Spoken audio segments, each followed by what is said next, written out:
जो है पहला चैप्टर है वास्तविक संख्या। वास्तविक संख्या आप 7 क्लास में भी पढ़े थे, यहाँ फिर से पढ़ना है। वास्तविक संख्या में जो है यहाँ पढ़ना आपका किसका है, परिमेय संख्या। परिमेय संख्या का इंग्लिश क्या होता है, मतलब क्या होता है, रेशनल नंबर्स, ठीक ना। तो परिमेय संख्या को परिभाषित किए थे हम लोग पहले। परिमेय संख्या का परिभाषा याद है, परिमेय संख्या का परिभाषा जो भी के रूप में दर्शाया जाता है। तो यहाँ देखिए क्या क्या है, आपको क्या क्या जान लेना है। प्राकृत संख्या, प्राकृत संख्या किसे कहते हैं, गिनती की सभी संख्याओं को क्या कहते हैं, प्राकृत संख्या कहते हैं। प्राकृत संख्या को हम किससे सूचित करते हैं, n से सूचित किया जाता है, और इसे इंग्लिश में बोलते हैं नेचुरल नंबर। दूसरा है क्या, पूर्ण संख्या। यदि गिनती की संख्याओं में शून्य को शामिल कर दिया जाए, किसको शामिल कर दिया जाए, शून्य यानी 0 को शामिल कर दिया जाए तो बन जाता है वह कौन संख्या, पूर्ण संख्या। पूर्ण संख्या को डिनोट करते हैं हम कौन से, W से, मतलब पूर्ण नंबर। तीसरा है सम संख्या। सम संख्या जिसको इंग्लिश में कहते हैं इवन नंबर। वैसी संख्याएं जिसे हम 2 से भाग दे सकते हैं, यानी जो 2 से विभाजित हो जाती हो, जो 2 से पूरा कट जाता हो, उसे हम कौन सा संख्या कहेंगे, सम संख्या। उसके बाद है विषम संख्या। वैसी संख्या, सम संख्या का ठीक उल्टा, वैसी संख्या जो 2 से पूरी तरह विभाजित न हो, पूरा न कटे, उसे हम कहेंगे कौन संख्या, विषम संख्या। उसके बाद है भाज्य संख्या। वैसी संख्याएं जिनके 2 से अधिक गुणनखंड हो, मतलब 2 से अधिक गुणनखंड माने जो संख्या एक और अपने आप के अलावा किसी और से भी कटता हो। एक से तो कटता ही है, एक से तो सभी संख्या कटती है, शून्य भी, एक भी, 10 भी, 1000 भी, लाख भी, 5 लाख, कुछ भी हो, सब करता है। तो एक से भी करता है, और कोई संख्या जो होता है वो अपने आप से भी करता है। तो इन दोनों के अलावे अगर किसी तीसरी संख्या से भी वो कट जाता हो, तो उसे हम कौन संख्या कहते हैं, भाज्य संख्या। जैसे हम एक उदाहरण लेते हैं भाज्य संख्या का, 8। एग्जाम्पल क्या ले रहे हैं, 8। 8 जो है 1 से कटता है, 8 जो है अपने आप यानी 8 से भी कटता है, साथ ही साथ यह अन्य संख्याओं जैसे 2 और 4 से भी कटता है। इसलिए 8 हो गया कौन संख्या, भाज्य संख्या। उसके बाद है अभाज्य संख्या। इसी का दूसरा नाम है रूढ़ संख्या। इसको इंग्लिश में हम लोग बोलते हैं प्राइम नंबर। वैसी संख्याएं जो एक और स्वयं के अलावा किसी और से विभाजित न हो, उसे हम कहते हैं कौन संख्या, अभाज्य संख्या। जैसे कि हम ले लेते हैं एक एग्जाम्पल 5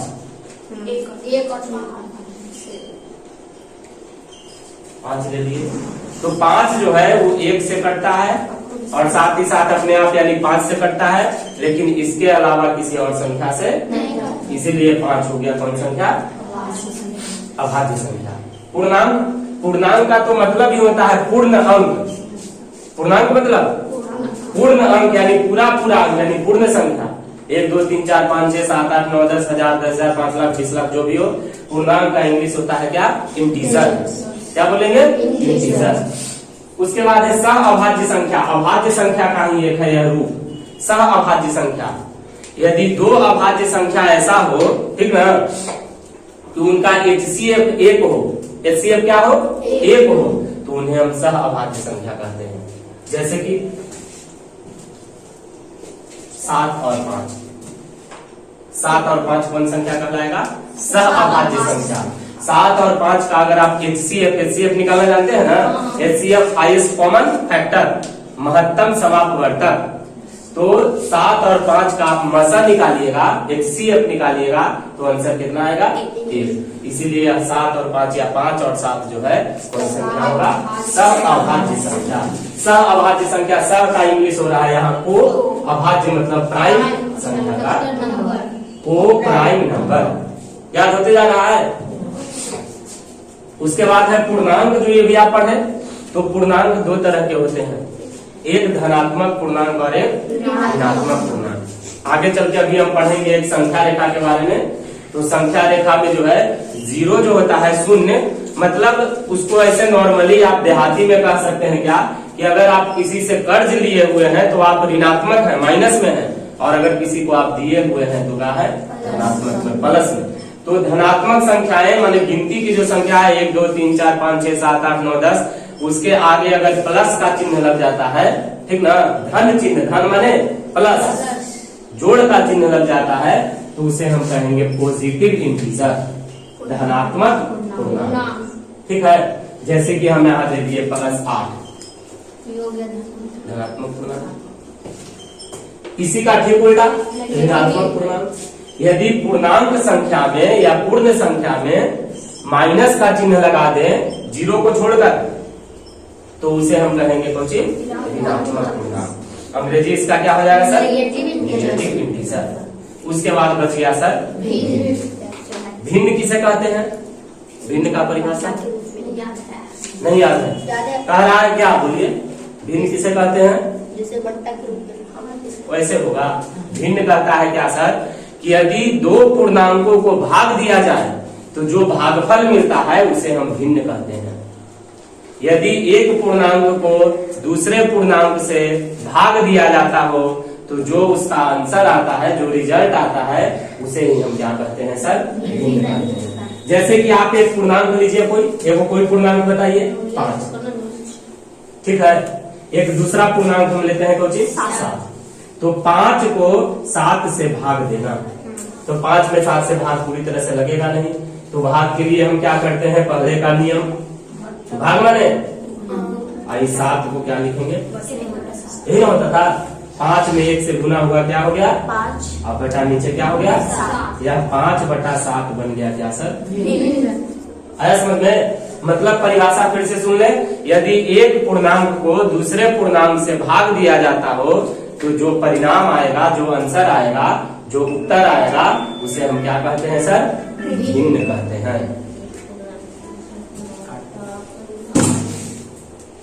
हमको पढ़ना है संख्या रेखा। इसमें आपको यही बनाना रहेगा कि संख्या रेखा पर किसी संख्या को निरूपित करना। तो पहले जान लीजिए संख्या रेखा कहते किसे हैं।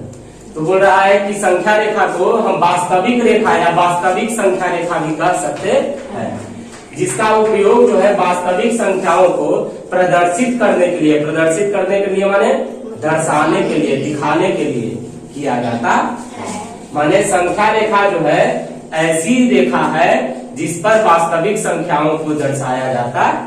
परिभाषा हो गया, संख्या रेखा वैसी रेखा है जिस पर वास्तविक संख्याओं को दर्शाया जाता है। इस रेखा पर वास्तविक संख्याएं जो है एक बिंदु के रूप में दिखाई जाती है। वास्तविक संख्या को किस रूप में दिखाते हैं? बिंदु दे देकर के 1, 2, 3, 4, चारों को दिखाना है तो 4 बिंदु, 10 को दिखाना है तो कितना बिंदु? 10 बिंदु। इस पर मध्य में शून्य को रखा जाता है, बीच में क्या हम रख देते हैं? 0, और इसके दाया और दाईं तरफ यह हो गया इसका दाया पक्ष और यह हो गया इसका कुछ बाया पक्ष। तो दाहिनी ओर किसको लिखते हैं हम लोग? धनात्मक पूर्णांक को, और बाईं ओर किसको लिखते हैं हम लोग? ऋणात्मक पूर्णांक को। आ गया समझ में? कोई दिक्कत नहीं ना है? क्लियर है? अब यहाँ एक इम्पोर्टेंट क्वेश्चन है जो आपके 10th क्लास में भी आ जा सकता है। संख्या रेखा पर हमको अभी किसको दर्शाना है? देखिए वास्तविक संख्या में दोनों आता है, परिमेय संख्या भी और अपरिमेय संख्या भी। अभी अपरिमेय संख्या का वर्णन हम लोग नहीं किए हैं, वो पढ़ेंगे अगला चैप्टर में। अभी हम सीख रहे हैं किसको? परिमेय संख्या। वास्तविक संख्या के अंतर्गत परिमेय संख्या। तो संख्या रेखा पर किसको अभी दर्शाएंगे हम? परिमेय संख्या को दर्शाएंगे। कैसे दर्शाएंगे? क्वेश्चन दे दिया, संख्या रेखा पर 3/5 को दर्शाए। ठीक है, अब इसको दर्शाने के लिए हम देखिए कैसे करेंगे हल। तो इसे सॉल्यूशन आप लिख सकते हैं इंग्लिश में। Represent 3/5 on number line. संख्या रेखा को अंग्रेजी में क्या बोलते हैं? Number line. ठीक ना, नंबर लाइन। नंबर लाइन पर 3/5 को क्या कीजिए सर? दर्शाइए। 3/5 को नंबर लाइन पर कैसे हम लोग दर्शाएंगे? तो देखिए इसके लिए क्या करते हैं। सबसे पहला तो चीज क्या है कि आपके पास होना चाहिए एक 1.5 गुणवा, एक पेंसिल, एक इरेजर, एक स्केल, एक शॉर्पनर, जो भी चीज हो। क्या करते हैं सर? एक हम पहले सीधी रेखा, सरल रेखा खींच देते हैं। यहां आप ध्यान देंगे इसके आगे 3/5 आपको जिसको दर्शाना है सर, इसके आगे किस चीज का चिन्ह है? यानी वह 0 के दाहिने तरफ रहेगा। तो कहीं पर आप मान लेते हैं क्या, समझिएगा अच्छा से, कहीं पर आप क्या मान लेते हैं। अब नीचे वाला अंक कितना है इसको पढ़िए, है ना। नीचे वाला अंक क्या है, 5।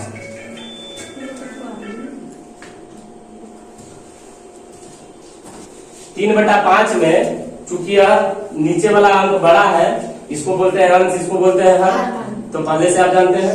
तो हर यहाँ पर बड़ा है, ठीक है। तो इसको करना आपको कुछ भी नहीं है, एक स्केल लीजिए, डेढ़ ये सब जो आपको बता दिए, शून्य पर रख के नीचे क्या वो है 5 ही है, तो 5 जो है छोटा छोटा लाइन खींच दीजिए, 5 छोटा छोटा लाइन खींच दीजिए। 1 2 3 4 5, इसको आप जो है थोड़ा बड़ा लेंगे, इसको आप क्या मान लेंगे, 1 2 3 4 5, इसको आप क्या मान लेंगे, इसी तरह से, है ना। अब क्या कह रहा है, 5 में से कितना है, यहाँ देखिए 3, 5 में से कितना है 3, तो इसका जो तीसरा लाइन है 1 2 यहाँ थोड़ा इसी इसको जो है थोड़ा मोटा करके गाढ़ा कर देंगे और यहाँ लिख देंगे क्या, बताया जाए, इसी तरह से करना है। अब देखिए कह रहा है कि 3 एवं 4 के बीच 5 परिमेय संख्या ज्ञात कीजिए। क्वेश्चन क्या है, 2 परिमेय संख्याओं के बीच परिमेय संख्या ज्ञात करना। 2 परिमेय संख्या दिया हुआ है और उसके बीच का परिमेय संख्या निकालना रहेगा। ये ज्ञात करने का जो है सर कई विधियां हैं। एक कहलाता है सर माध्य विधि, माध्य विधि जिसको हम कह सकते हैं ठीक बीच वाली संख्या। क्या कहते हैं, ठीक बीच वाली संख्या, ठीक है। तो उस विधि से पढ़ेंगे आप तो इसका तो निकालना आसान हो जाएगा, 1 2 को निकालना आसान हो जाएगा। लेकिन बहुत सारी परिमेय संख्याएं अगर आपको निकालना है, जैसे यहाँ कितना परिमेय संख्या निकालना है, नीचे वाले में कहीं कहीं पर दे देगा 6 परिमेय संख्या निकाले, तो उसके लिए एक सबसे सरल विधि आपको बताया जा रहा है। देखिए करना बस यह है, 3 है और उसके नीचे ऐसे 4 लिख दीजिए, दोनों को थोड़ा दूरी पर लिख दीजिए, ठीक है। 3 के जो है नीचे जो है इसका हर दे दीजिए और यहाँ 4 के भी नीचे इसका क्या कर दीजिए, हर दे दीजिए। अगर हर दोनों का बराबर हो, अगर हर दोनों का क्या हो, बराबर हो, तब तो ठीक है। अगर हर नहीं बराबर है, हर अलग अलग है, जैसे ये वाला क्वेश्चन, ठीक है, तो उसके लिए फिर अभी बता रहे हैं, पहले हर बराबर है दोनों का, क्या है हर बराबर है, तो हमको कितनी परिमेय संख्या निकालनी है, तो आप दोनों में जो है ऊपर नीचे गुना कर देंगे, किससे, 6 से। किससे गुना कर देंगे, 5 निकालना है तो हम गुना कितना से करेंगे, तो ये हो जाएगा क्या, 3 गुना 6 18 बटा 1 गुने 6, और यहाँ हो गया 4 गुना 6 24 बटा 1 गुना 6। अब 18/6 और 24/6 के ठीक बीच में आते हैं हम, 18/6 और 24/6 के ठीक बीच में। तो 18 देखिए नीचे नीचे दोनों का बराबर है, तो 18 और 24 के बीच में जितनी संख्याएं हैं उसको बटा में 6 दे करके लिख दीजिए आप। 19/6, 20/6, 21/6, 22/6 और 23/6। कितनी संख्या निकली, 5 परिमेय संख्या हो गया ना, क्लियर है। अब अगर ऐसा हो कि दोनों का जो हर वो अलग अलग हो, दोनों का हर क्या हो, अलग अलग हो, तो हमको क्या करना होगा सर, तो दोनों का अगर हर अलग अलग रहेगा, ये आप समझ गए, बता दीजिए।